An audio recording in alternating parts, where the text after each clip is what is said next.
Hey boys and girls, it's your old pal Dave here to tell you about shirtpunch.com. That's right, Shirt Punch is the best place on the internet to grab limited edition pop culture t-shirts. They do new designs every day, which are only up for 24 hours at $10 each. They do shirts with glow-in-the-dark and metallic prints as well. And they have a selection gallery up all the time for some of the best t-shirts that you can get. If you're a fan of comics, games, horror, and much more, you should check back daily for some of the greatest pop culture t-shirts. And right now, if you use the promo code POD10, you'll get a 10% discount off of your order. They ship internationally, North America to Australia and everywhere in between. So check them out, shirtpunch.com, and don't forget to use the promo code POD10 at checkout for 10% off. Welcome to the continued podcast adventures of Superhero Speak. But I think many of the people that love this character and that love superheroes in general have used these stories as inspiration to say, you know what, I'm going to do something good in the world. I'm going to make a difference like my hero when I was a kid. That is my fondest memory of it, because when you're doing comic books, you want them to affect people. Right. You want people to care. You want to strike emotions. And I knew that Clone Saga was striking a lot of emotions. Can you imagine Pulp Fiction starring Goofy and Mickey Mouse? I can totally imagine that. I'm sure somebody's written that one quarter too. pounder with cheese and France, Mickey? What? Boy, ale with cheese. Yeah. I can totally. See? I would watch the hell out of that movie. Yes, I gladly sacrifice up my progeny to you, almighty Marvel beast. But Neil Adams is somewhere going, it's my time. How do you measure success? Hey everyone, you're listening to Superhero Speak. And I'm your host Dave. And I'm JD. And John is apparently nursing a hangover, so he is not on this week. And that's shame. Yes. But we'll struggle on without him. Without the color commentary. We will carry on, wayward sons. Yes. So, JD, how are you doing? How was your week off, and how was your Father's Day? I am fantastic. My week off was spent in beautiful Spokane, Washington, coaching the Team Illinois Greco-Roman National Dual Team to a third championship in 5 years. So we did well. Came down to the very last match against the home team of Washington, and we won. And like I said, the very last match. My kids from my high school did excellently. One of my kids was named best wrestler of the tournament, so it was great. I had a good time. Father's Day was great. Got to hang out with my little buddy. Saw my dad. It was a good time. How about you? Well, I mean, last week we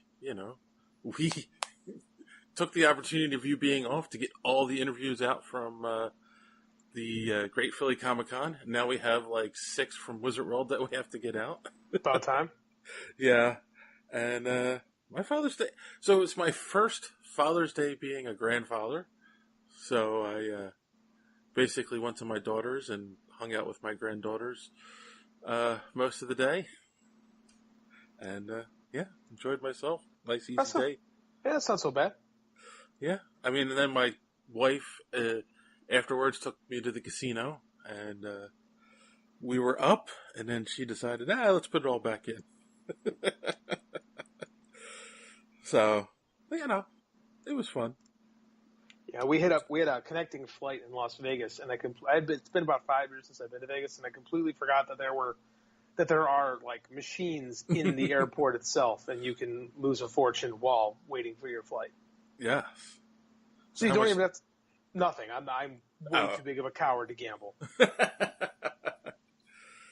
Yeah, I used to be that way, and I don't spend a lot when I go to the casino. It's really just more for fun. I play penny machines, and there's a Simpsons game I like, and a Flintstones one. It's more about just playing the game, lasting as long as I can on $20, and then I go home.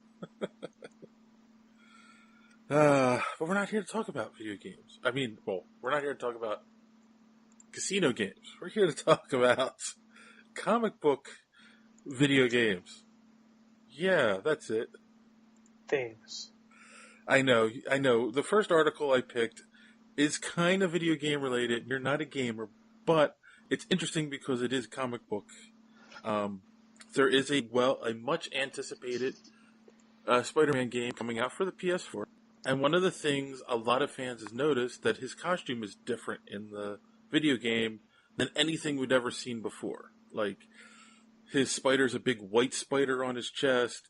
There's his gloves have white in them, and there's something on the bottom of his shoes.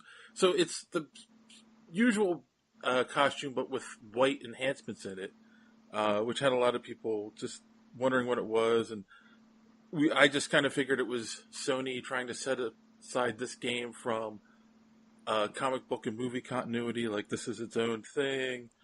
But it was announced today that they're going to work the PS4 Spider-Man into the comic book continuity.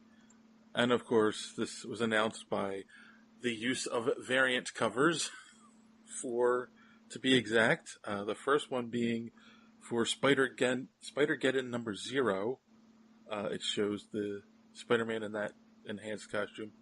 And it doesn't say this directly in the article, but it hints that this is a separate continuity that they're now going to work into the comic books. And I'm just kind of curious what you think of that, JD. Do we need another incarnation of Spider-Man in the comics, or? You can never have enough incarnations of Spider-Man. That's part of the beauty. I'm not up to date on Spider-Geddon, but I really enjoyed the Dan Slott Spider-Verse stuff. So, yeah. I mean, like, that's the beauty of that character, is that he can be translated a lot of different ways, a lot of different spins, shall we say, can be put on the character. Though this does kind of remind me of when I was a kid and we had reached peak insanity when the Maximum Carnage game came out. So, yeah. Marvel gets more and more 90s-ish by the day. Those who don't learn from the past are doomed to repeat it. While the rest of us are forced to watch. Yes. So yeah, I just thought it was interesting. I'm with you. I'll watch it. I'm curious. I'll see if it's any good. If it's not any good, then I won't bother reading it. But I will find out. I mean, I've been waiting for this game for, I think it seems like 3 years now. And they had a bunch of demo play videos released from E3 this year, which look amazing. Like, it's definitely the best looking Spider-Man game ever made. Again, you don't care because you're not a gamer. But I'm looking forward to it. So, hey, and they're releasing, these comics obviously are coming out at the same time the game is released, which is sometime in September. So, obviously there's going to be big tie-ins. So, I'll be curious to see what they do. So, actually, this kind of reminds me of something. On one of the writer groups I'm part of on Facebook, there was talk that GameStop is going to be carrying Big Two comics from Big Two publishers. And there's a lot of indie creators freaking out about it because they're like, oh, it's unfair, blah, blah, blah. I don't know if I agree with that. I think that is pretty cool. And it's, especially when you have stuff like this that can create some synergy between comics and games themselves. I mean, what better place? Hey, you want to know more about this world? Well, check out this book. That's right here. It's pretty cool. I mean, it's nothing. Carrying it in the stores is new, but they've been carrying, at least, they have had exclusive books by Marvel online for a long time, and I only know this because one of my friends, Greg Horn, was the exclusive cover artist for a lot of the stuff that they were doing. So there was a bunch of Star Wars books that were exclusive through GameStop. It was the same Star Wars books, but it's just his cover was exclusive through GameStop. And there was also a Death of Wolverine that was exclusive through GameStop's website with his cover. So he had been doing a bunch of those covers. And so it sounds like they're going to probably just expand that and carry them in the store. And I think it's a cool idea. I think it'll get more people in the stores, at least. So, yeah, I agree. I think it's pretty cool. Yeah. So from GameStop expanding to comic books, we have Marvel TV lessening its employees. So the co-head of the Marvel TV, Jim Chory, has exited the company. And Jeff Loeb handled the creative side of the stuff, while Jim Corey was the day-to-day production stuff. And he said this felt like a good time to exit because there were apparently no new shows coming up that he had to handle for. Which, strange. Yes. Yeah, it seems very strange because, I mean, they just had, Cloak and Dagger launch. Yeah, which makes me, and I haven't had a chance to watch that yet.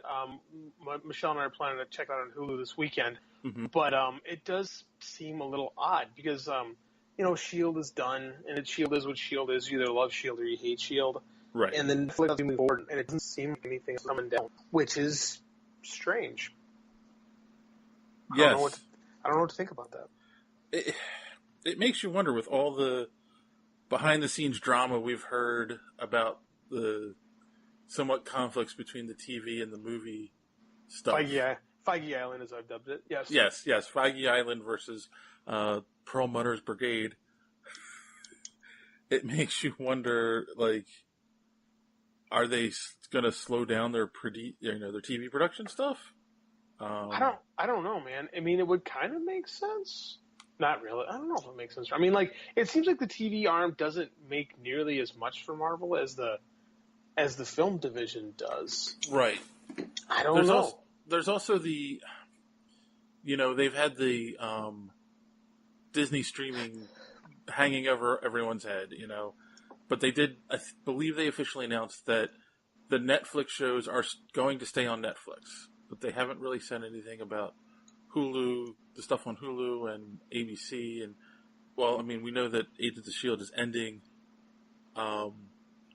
Could this be Disney looking to take over the TV stuff now as well and bringing that to their streaming app? It's possible, but at the same time, I don't know why you stop developing. Right. That's it sounds like there's nothing down the pipeline, which means nothing is, or it sounds like, I can't say there's nothing in development, but it sure sounds like not much is in development. I don't know, man. It's weird. Yeah. We'll have to keep our eyes open. Keep an eye on this. I mean, Jeff Loeb's still there. Yeah. So we'll see what happens. It'll be interesting. So, and speaking of interesting, well, not interesting, but sticking with Marvel and the flip side, Infinity War has officially hit $2 billion in the box office worldwide. It is the fourth movie to do it, the third movie to do it in its first run, and the second Disney movie to do it. It's pretty impressive. I mean, I can't say it's a surprise to anybody. This movie was set to make, all of the money, all of our dollars were earmarked for this movie. Yes. So, it's, I don't know, man, it's a big movie. I mean, it's a culmination of 10 years of development, so it's kind of cool to see. I enjoyed it a ton, so I'm glad to see it. Yeah, I mean, it speaks volumes that, it was in the top 5 until, I believe, last week, and this is the first week where it was number 8. So it's still in the top 10, but it's the first week it was dropped out of the top 5. And it's been over a month now, and movies just don't do that anymore. You just don't see. It's crazy that we're considering a month staying power. I remember when I was a kid, Jurassic Park was in theater for a year. But I mean, this just doesn't happen with movies anymore. If you don't make money in the first couple of weeks, you're done and tossed to the side. And this movie, it's got staying power. You're pointing out Jurassic Park being in the movie for a year. I remember Ghostbusters being in the theater for a year and a half to 2 years. I'll take your word for that. I was 3 or 4 when that came out. Oh, yeah. Because back then, 70s, 80s, they didn't, I don't think movies there was as many movies that released as there are today, and so they weren't vying for screen time, and there weren't as many multiplexes. So there certainly aren't as many blockbusters right now than as there are now. That's part of the problem too, is we have this overabundance of blockbusters wherever. And this is the crazy part: is if a movie like Avengers makes all this money, all these other movies that are dog-eared to be blockbusters don't, because money is finite. So right. I mean, not every movie can make over $1 billion. but all these movies are supposed to make near $1 billion. This is just a harsh lesson of reality. Like if Avengers is making this money, then things that they want to make money are not. Right. No, that's true. But like I was saying, the multiplexes I think played a big part in that as well. Where for sure, like there were 4 theaters in my neighborhood growing up, and it was like you'd go here to see the Muppet movie, and you'd go 3 blocks the other way to see Ghostbusters, and you'd go 2 blocks the other way to see Back to the Future. I know those movies didn't all come out the same year, but you get the point, right? So it was like, and then when it stopped showing Ghostbusters 3 blocks down, then it was time for another theater to get it, So, yeah, like, that's why they were in the theater so much longer as well. Mm-hmm. So, a lot more screens, which is why movies make a lot more in general. Yeah. There used to be a theater used to have a theater, not 20. Yes. Oh, yeah. And speaking of movies that are successful versus movies that aren't, this was interesting. So they were some of the writers for the Marvel Cinematic Universe. It was, an ad pops up just as I'm trying to read this. Stephen McFeely and Christopher Marcus were on Fat Man on Batman, which is a Kevin Smith comic book podcast. And they basically were giving their advice to the DCEU writers on how to create a successful universe. And essentially, their advice kind of boils down to less is more. I think that's the right way to go about it, to be honest with you. Like, this is new to this current strain of DCBs. Like, this goes back to Green Lantern in 2011 when they were so interested in making a bunch of Green Lantern movies that they just didn't focus on making one really good one. It's like this entitlement thing where, like, well, we have all this stuff, so we're going to have all these movies, as opposed to just going out and trying to make one kick-ass movie. I think they're right. Like, Iron Man said, that's what they did with the Batman movies, too, which is crazy. Like, those Nolan Batman films became a trilogy. They weren't supposed to be a trilogy. Right. Like, Batman Begins was a lot of fun, and then Dark Knight was amazing, and then they made The Dark Knight Rises, and that was all right. But, I mean, like, this was – because of what Marvel did, now everyone has to chase this. Not just superheroes, but horror movies have to be like this. Everything's got to be interconnected. And I think people kind of, lose sight of what's important. That's making a good movie that people actually want to sit through. Yes. Yeah. Oh, no, definitely. And this actually harkens back to a video I just saw today, and it's a shame John's not here because he's a huge fan of Cracked, the website, and their videos. And essentially, the guy's talking about the reasons movies today suck is basically the way they worded it in the video. And he used a lot of examples. The 2 main example movies he was using were Batman v Superman and Jurassic World, in the sense of, like, one of the problems that we have now is everything's a middle, right? So they're trying to create these big interconnected stories that a lot of these movies don't have endings. They're basically just a commercial for the next movie. Where, like you just said, go back to even the Batman Begins. It wasn't meant to be a trilogy, so they wrote a complete story. Him becoming Batman, trained by Ra's al Ghul, and, defeating Ra's al Ghul at the end of the movie. That's a complete story. Even Dark Knight was a complete story. Right. Like, it's a beginning, a middle, and an end. And it's like, movies are afraid to end in a lot of ways, because if it ends, well, then we can't make another one. You know, it just, man, it's a bummer. Oh, yeah.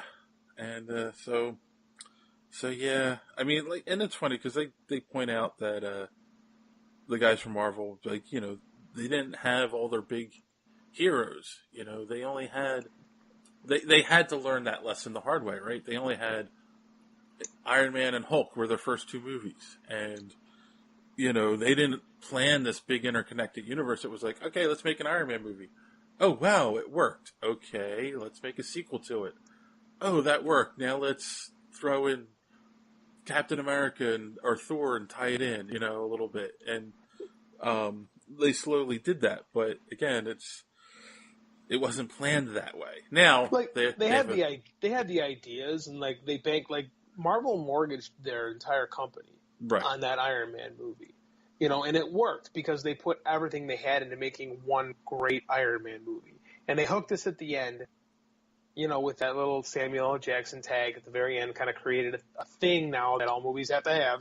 Yeah. I mean, it comes down to, let's just make a great movie, like one great. And that's the thing I can say about the Marvel movies is, not all of them have gigantic cliffhangers. In fact, the only one I could think of that had an actual cliffhanger was Captain America and this recent Avengers movie. The rest of them are finite stories that you watch just one of. Like, you can watch, I mean, like, if you don't sit through the credits and you don't want to watch the tags at the end, you don't have to watch them. Like, Guardians of the Galaxy doesn't, if you were not to tell someone it was a Marvel movie, nobody would really know it's a Marvel movie, because it's so outside of what everyone else is doing. So, I mean, like, I think that's what Marvel is doing better than a lot of these people trying to emulate them. They missed the point. Yeah, that's very true. No, you're right. Very true. Like, let's work on great standalone movies, and if we can weave them together, great. Otherwise, oh well. And on to great standalone movies. There was this great little article I shared. I don't know if you had a chance to look at it. It basically wraps up everything that DC is currently announced and working on. And it's kind of interesting. So let's start with, of course, Wonder Woman 1984 is filming. Have you seen any of the set pictures that have been released or the videos? I have. Yes. I saw some of the set pictures. Looks cool. So Chris Pine has returned. No explanation on how he's back. Is it him, or is it a descendant? Is it a? I think if they're smart, because correct me if I'm wrong. Wasn't that what story was in the 1970s TV show? You don't remember, do you? You are asking the wrong person. Okay, I think we discussed this, right? Because when we talked about the Wonder Woman news last time, I believe in the 1970s show, the first season was World War II, and then like all of a sudden the second season they jumped to modern times. I think I heard that, yeah. And it was, Steve Trevor's grandson or son or something like that, and it was the same actor, and they didn't, do anything to make him look different. It was just, boom, here you go. It's his son, and everyone accepts that he looks exactly like his father, Works for me, to be quite honest with you. Chris Pine's great, so, I mean, I'll take it. Whatever. Yeah. But it looks fun. I like setting in the 80s. I think we had this conversation before, but yeah, it looks good. And of course then, so the Batman is going to be made with writer-director Matt Reeves. That is a definite at this point. It will focus on a younger Dark Knight. This could result in the 20-year crime-fighting vet Batman that Ben Affleck portrayed out of the picture. So this is interesting because the last thing that I had heard before I heard this was Affleck was excited to work with Matt Reeves on this, and all of a sudden they're going to do a young Batman. So, I don't know. Exactly. It's like, wait a minute.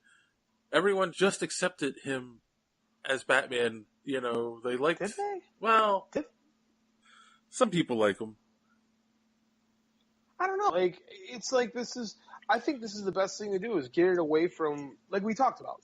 Stop worrying so much about this big picture stuff and make one great. If there's one thing that Warner's has done well for almost 30 years, it's make good Batman. Well, almost 30 years. Make good Batman movies. Yeah, they dropped the ball a couple times, but for the most part, they made pretty good Batman movies. So why not focus on that? Right. No, that's true. And then they can make good Joker movies too, right? Now I'm not so sure. So as we talked about before on the show, that what's his name? The Martin Scorsese is going to do. Oh wait, it's not even. He's producing. That's right. But Todd Phillips is directing, and it'll be starring Joaquin Phoenix, and apparently it's supposed to take place in the 80s, and it's a lower budget movie. But now it's been announced that Jared Leto wants another shot at the Joker, so they're going to give him a standalone Joker movie based on his character from Suicide Squad. Huh? I guess it's like, I don't know what to even make of this. They don't know what they're doing? No, I just think nothing is officially greenlit. Until a movie gets greenlit, it's like, well, we're gonna make this movie, maybe not. So I think that this is a case of they're gonna make, because remember they did this in the early '90s or in the early aughts with Batman. Is they had Darren Aronofsky doing his version that never got made, and then Chris Nolan was doing his version. Like a couple, and the Batman Beyond was in development. They had 3 different movies in development, and they went ahead with the one they thought was best, and that was the decision. So I think that's kind of where we're going with. Just because you have a star attached to something doesn't really mean anything. Like these guys get paid for play deals, so they can be attached to 100 different movies and get paid. True. I don't think they're going to make two Joker movies. Like that is an absolute disaster as far as marketing goes. So I actually heard this on another podcast that was talking about this news, and I was it was a defense of them making 2 Joker movies, and I thought it was the dumbest thing I'd heard. No offense to who may have said this, because I can't remember exactly which show I heard it on, but it was like, oh, well, they've got 3 Jokers in the comics now, so this is okay. No, it isn't. Right, I was going to say, first off, I'm not okay with the concept of there being 3 separate Jokers in the comics. Like, I thought it takes something away from the character, in my opinion, you know? I agree. I agree with that. I don't know that hasn't come out yet, the Jeff Johns 3 Jokers thing. Right. Like, until we know what that is, I think it's a really bad idea to try to make a movie about it. Like, until, like, the IP has been tested and people are like, yeah, this is good. Right. You know, I mean, we're asking for trouble. And not only that, like, again, movies, unfortunately, should be made for a broader audience. And no one knows, other than comic book fans, know that Jeff Johns has this book coming out and that this is a direction DC seems to be going in with the Joker. And it's just like, yeah, no, that's not a good defense. Like, it doesn't make sense at this point yet. It doesn't make sense. I mean, like, how do you explain that to someone that only knows the Joker from the movies and TV and whatever? Right. Oh, there's actually 3 of them? I mean, why confuse an audience? Right, exactly. Like, I think this is where DC, Warner, I should say, really hurts by not having their own version of a Kevin Feige who can kind of steer the ship. Yes. No. They need one person who has a good vision and can, essentially, even if they're just controlling the quality of what's being made. Yeah. I mean, a quality control guy would certainly help. This isn't part of our topic list today, but I was just thinking about this because, like, now there's this outcry to release the Snyder cut of Justice League. Well, what I find hilarious, and comic book resources, I'll shout them out because their journalism has gone to the toilet lately. But, like, someone wrote an article today, like, oh, they have to release this movie because it'll make them money and da-da-da. And it's like, dude, you don't know anything about film. Like, just because there's a viewable rough cut doesn't mean it's in the shape so any normal person can see it. You know how much visual effects and rendering have to be done in a movie after it's been edited? Like, that's it. They have to spend millions of dollars more to release a movie that they know was good, that they thought was bad in the first place. Have you ever seen the Donner cut of Superman 2? I own the Donner cut of Superman 2. And who owns the Donner cut of Superman 2? People that are Warner Brothers. Well, I'm saying people that are die-hard fans of the original movie series. Oh, yeah. The Absolutely. average person isn't running out and buying the Donner cut, No. So, like... No, and it's also a great example, too, because the Donner cut of Superman 2 falls apart in the last 2/3 of the movie because he didn't make it. Exactly. And the ending, it's weird. Like, a movie just kind of ends because he never had a chance to finish it. So, I mean, that's all we've got is that people are... there's this, like... Everyone thinks that, like, because there's deleted scenes in movies, and I even notices some of the videography projects I do, is everyone thinks that there's a better version of something that they're just not getting. Like, that something better is intentionally being held back from people. Yes. When in reality it's all crap. No, that's true. I mean, it's the same mentality that believe in a lot of conspiracy theories. You know? Yeah. Like, oh, there's a cure for cancer, they're just not releasing it to the regular people. You know? Right, because there's no money in a cure, which is the most ridiculous thing I've ever heard in my life. There's a fortune in a cure. Like who doesn't want to be a multi-millionaire? I mean, like, it just doesn't make these things don't make sense. You know, and there are some people out there who, for some shudder reason, like the Zack Snyder Superman movies, masochists, people that enjoy feeling bad and sad, like, who want this movie. I mean, like, but Warner looked at it and said, no, this isn't good. Like, we did one movie that we think isn't going to be good, and it certainly isn't going to get a release. Like, the best it does is goes to DVD and streaming. So you're not going to make your money on it. You have to spend more money. Like, why good money after bad money? Like, this is just, it's crazy to me. And, like, the fact that people who call themselves professionals are writing about these things, it shows a level of ignorance to business that's just astounding to me. No, I agree. I mean, and you don't even have to be an expert to figure this out. It's just like, it would cost probably more money to pay someone to at least clean it up enough to release it, and then print it on DVD and then promote it again, and then they would make on it. It's very well possible, because it's not just, because what you have to do is you have to hire not just a dude, you have to hire a studio. So you have lots of dudes that would have to work on this thing that you're not going to make your money with, like, because it's not going to get that studio release. That's where they make their money. That's where they bring their money back. Is what it is. Like, you got to make your investment back on the film release, and then you can make what you do and what you make in afterwards when you release a video. Then that's all gravy money. But if you're not going to make that money back, why would you do that? Like, it's silly, man. And also, to truly be a Snyder cut, wouldn't they have to have Snyder come back to finish it? Like, yes. Right? We don't know how much he didn't finish that he wanted to do. Yeah, and let alone having to do visual effects. Like, this, it's just a bad idea written all over it. Yeah.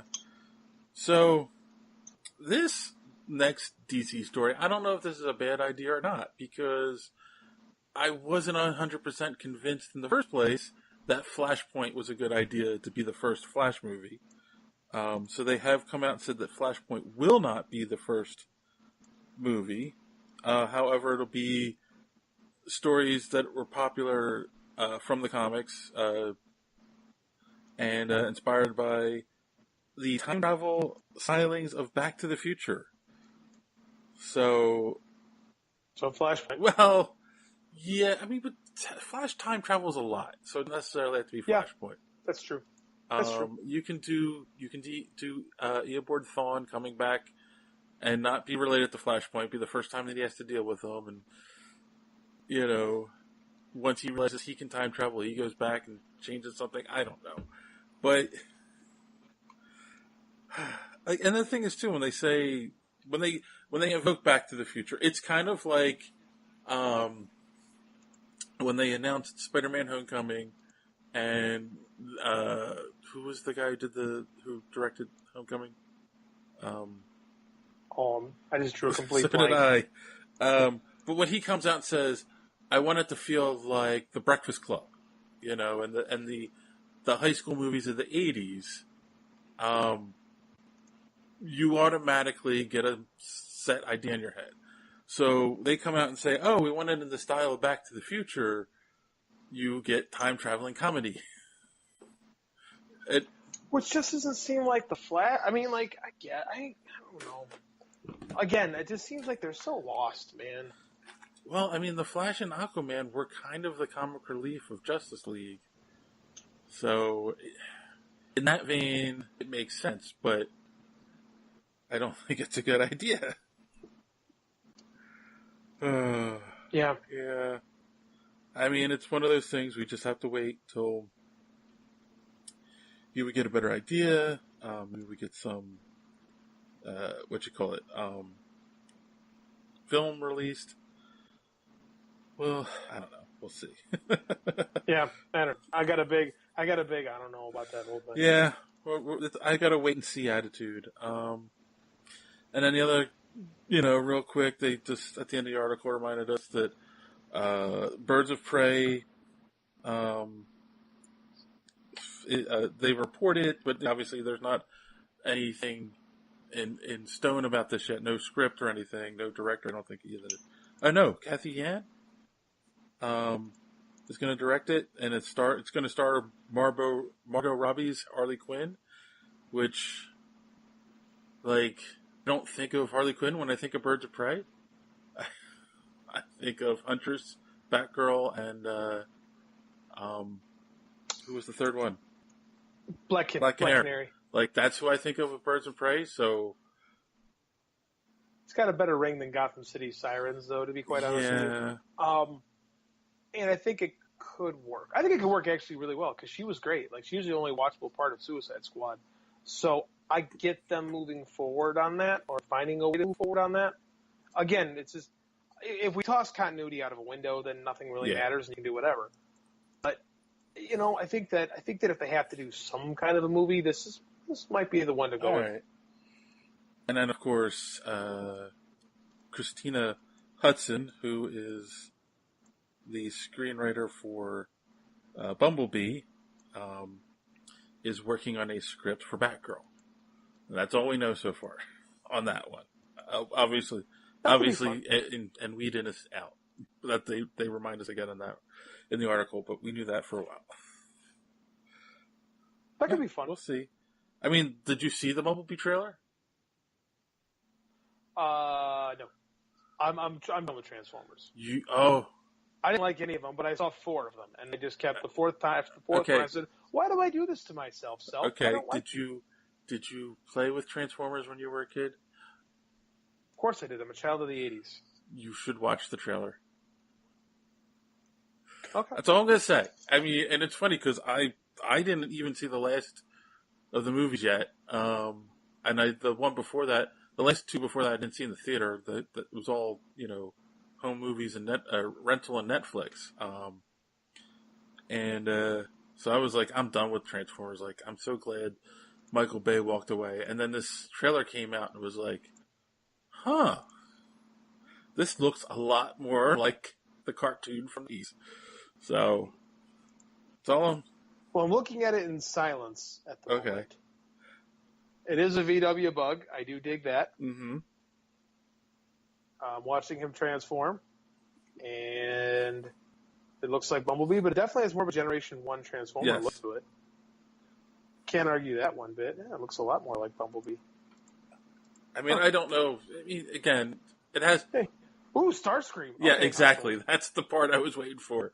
Like, it's Starscream, and he looks like Starscream the toy. With the red coloring, he transformed the same... Like, the nose bends down.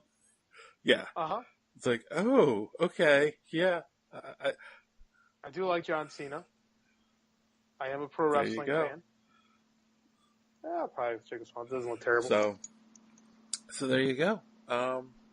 That is the bulk of the DC news, I think. Oh, okay, so real quick. Character redesigns do happen all the time in the comics. When different artists take over, there's a slight... character redesign coming for Batgirl. Let me, oh shoot. My page just refreshed. I lost the article.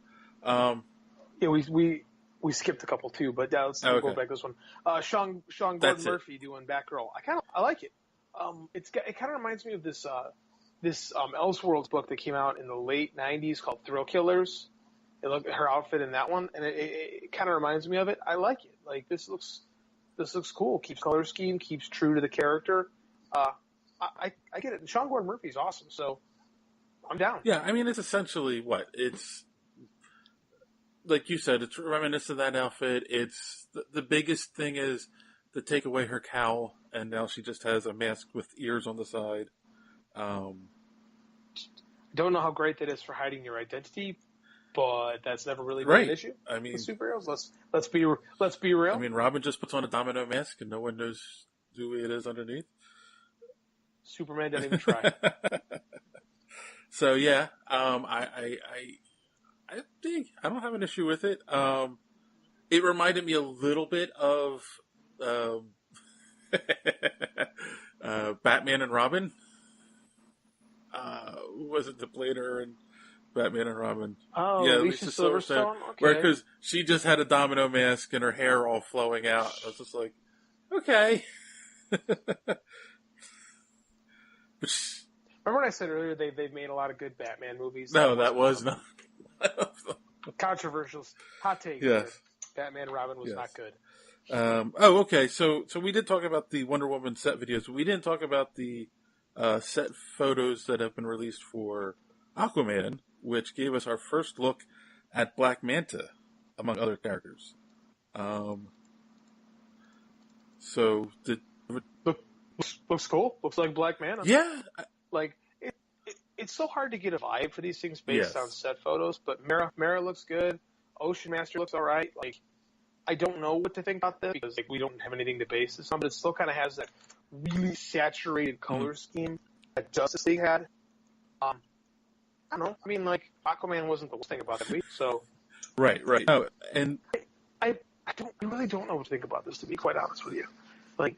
I don't know. What do you think? Well, I mean, like the Black Manta, I liked because they tried to. That felt to me like the Marvel route with costumes, where they're doing their best to stay true to the design of the costume from the comic book and that we're all used to, but make it seem practical and realistic in the real world. So he's not as much of mushhead shape, but just enough that you can see it there. So that gave me hope, where they're thinking about details like that in the look. I'm not sold on Aquaman movie. For one simple fact, was in Justice League when they went to talk and they would clap their hands and like the word would go away. So then now they had air and they could talk. Like, are they going to have to do that every time they go to talk in the movie? Man, I forgot about that. There were so many silly things in Justice League that one slipped right by my recollection. There's so much happening in that Justice League movie where we break down on an Aquaman preview for 5 minutes, and you're like, who are these people? What the hell is going on? Why do I care? Exactly. I don't know, man. I mean, like, I don't know. Again, he looks like the Peter David Aquaman, which I was always a fan of, but more Samoan, I guess, with all the tattoos. But I don't know. I guess this DC movie is so shit. I don't know. I just default to negative. I don't like to be that. No, I totally agree. It's like, and something else I've kind of wondered, and maybe I'm wrong. If you go back, let's go back 20 years ago, right, or 15 years ago, pre MCU, right? We did this comic book movie every couple years, and it wasn't connected to anything that came before and anything that came after. Like we got 3 Spider-Man movies. They weren't connected to the X-Men movies or anything like that. We had the Batman movie in the 90s. And as bad as some of them were, it was like, but at least we have our favorite characters up on the screen.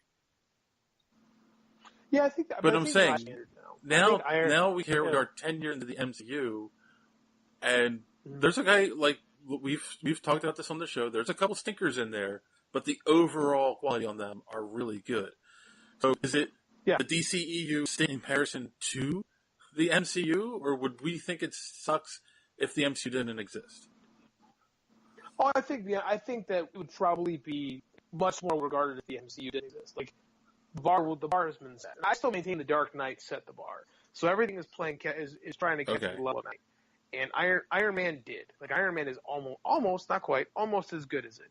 And, like, we just expect more from these movies. Like, it's not just, hey, look, that kind of looks like Superman. Or, that's Blade, right. kind of. We expect more now. And we deserve more. We're a market that gets catered to. So, like, if the execution is poor, well, yeah, why do I think it's poorly done? When I can watch something that's well done. Like, why should any fan accept mediocrity when Infinity War just made 2 No, I don't say we should accept mediocrity, but I just, I feel at times where, like, when I came out of Justice League, I was just like, like, it wasn't good, but at the time I was like, it's not the worst thing I ever saw, because again, I saw Batman and Robin in the theater. You know, so it's like, that's where my bar is, you know, like, I've seen some really bad superhero movies, but, you know, again, would I, if Iron Man and Infinity War didn't exist, would I be like, oh my god, that was an amazing achievement in cinematic history? I remember I was probably 10 or 11 years old, and Fox 32 in Chicago had late night movies on Saturday nights, and they showed the Doctor Strange movie, and I stayed up till like 2 in the morning to watch this movie, and it was god awful terrible, but it was Doctor Strange, so I did it. Yep. You know, like in retro, like I didn't know the Benedict Cumberbatch movie was coming along. As flawed as that movie was, it was certainly a lot better. You know, but again, like, just because it was acceptable years ago doesn't mean it's acceptable today. All right. So, DC, get your act together. So, this, now getting away from Marvel and DC, this article I included was interesting because I know you watch Game of Thrones, and I'm a big Westworld fan. And so HBO has announced that they're skipping San Diego Comic-Con this year. You know, and they've had at least a Game of Thrones panel every year since it came out. And they did a Westworld one, you know, last year. And, like, you know, on the surface, it's like, it doesn't seem like a big deal. But it makes me wonder, is this related to a bigger symptom with some of the bigger cons that I've been hearing more and more about? And that's, you know, they're getting too big, they're too much of an entertainment expo, and you have vendors that are pulling out. So, I don't know, like, do you think that maybe people are trying to make things like Game of Thrones and Westworld not feel welcome at San Diego Comic-Con because it's not a comic book property? So it's so funny because this kind of makes me think of the Reed Pop snafu where all the pros couldn't get their their badges, their pro badges. We're in a weird spot, but I don't think it's related to this in particular because one, Comic-Con is more geared toward entertainment.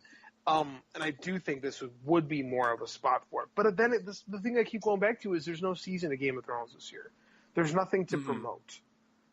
Like, there's still in principle photography for the final season, which means they don't have anything to show us. You know, and we know the show isn't going to be on for a year. So what are you promoting? Like, why waste the money? Why spend the ridiculous amount of money that it costs to set up an exhibition if you got nothing? And we're in the middle of Westwood, right? Right. Actually, now. The season's about to end, but yeah. So yeah. Why promote? What are you promoting? Like, you already got it. Like, if you're just having it just for the sake of having it, that's stupid and bad business. You know, especially because everyone's complaining about Westworld this season anyway. Yeah. Have you watched it? No. Oh, okay. Then I won't spoil it. Well, you go ahead. I don't watch the show. I watched the first episode of Westworld, thought, this is fantastic, and never watched another episode. Yeah, well, it's kind of, it almost feels, there's two issues I have with it, and I don't know what other people think. In fact, if you're listening to this and you watch Westworld, you know, I'll state my opinion on it. Let me know what you think. But my first major problem is, at this point, there's like four consecutive stories going on, but all the main characters are hosts, which are, you know, the robots from the show. So it's kind of hard to have empathy for them because they're not human beings, and essentially there's at least one group of them that wants to kill all the human beings. You know, so it's hard to have empathy for them. And then I kind of feel like they set a couple things up in season 1 that never really paid off in season 2. So, it just makes it frustrating. You're like, oh, it's the Matrix all over again. So again, that begs the point of I get where HBO is coming from on this one, where they're not in promotion mode for either show, and those are their two big genre shows. So it makes sense to me. I mean, like, you just can't keep throwing money away, if you're literally promoting nothing. I mean, have we reached peak saturation with cons? That's possible. I don't know the symptomatic of it though. Yeah, I mean, or emblematic. Excuse me. This is emblematic of it. Okay, no, I get that, but have we reached? That's a good question. So Reed, on top of their snafu with New York Comic Con this year, they're launching Keystone Comic Con in September. It's like 1 month before New York, and it'll be their first convention in Philadelphia. It'll be at the PA Convention Center, just like Wizard World Philly is. And I'm not like I'm obviously going to be there. I mean, it's my hometown, and it's a 20-minute train ride for me, and of course Greg's coming to the show, so I'm going to be working with him. But like, I'm just kind of curious. I want to compare it to Wizard World Philly, because Wizard World Philly isn't as good as it used to be, right? So that happened in Chicago, 8 years ago. Because we had Wizard World Chicago, which used to be, before that was the Chicago Comic-Con. And then C2E2 came in, and they ran it in a bigger venue that's more city, because the Chicago Comic-Con was ran in Rosemont, which is by the airport, by O'Hare in Chicago. So they have a better location, and it's basically kind of crippled Wizard. Like I guess put it this way, I have not been to Wizard World Chicago since C2E2 came around. Like, Reed Pop completely outdid what Wizard World had been, because Wizard World, kind of sucks. So I think that you will see a better show compared to what you're used to. That being said, is it too much considering they're running New York Comic Con just a month later? I don't know. It's the East Coast. It's not like Philly and New York are that close to each other, but so as somebody who volunteered at shows in both New York and Philly, and has worked them with Greg in both cities, I can tell you there are people that go to both. But again, New York has always been October, so the fall, and Wizard World Philly was always the spring, so there was no really time overlap. This is a month apart. Absolutely, they're going right for the competition. They are the competition. That's the other problem. They're competing with themselves. They're both Reed Pop shows. Yeah, right. That's what's weird about it. I mean, they're trying to take out. They're not trying to take out, but they're trying to compete with the Wizard World show by putting it. But you put it months later. I wonder if they're just assuming there's not going to be as much crossover between those two shows. But it just seems like you're making sure there's going to be no crossover by doing that. I kind of feel that it might be a different reason, in the sense that it's so difficult to get into New York now with the pre-registration. It's getting as big as San Diego, that maybe the thought process here is, here's spillover. It's a city that's close enough where people who can't get into New York can go to Philly and get the same experience, but without having to, but who can't get into New York. Because there are people who travel all from around the country to go to New York. Maybe the thought process is those people will go to Philly, the convention center is in the heart of the city, so there's no issue with one being in a better location versus the other. There's really nowhere else in the city to have a convention. So we'll see. So here's a question I have, since I've never been to either Chicago show. Do DC and Marvel set up booths at C2E2? Marvel always does. DC will some years and won't in others. Okay. So that's what I'm curious to see, because little known fact, Marvel first and then DC later had a major fallout with Wizard.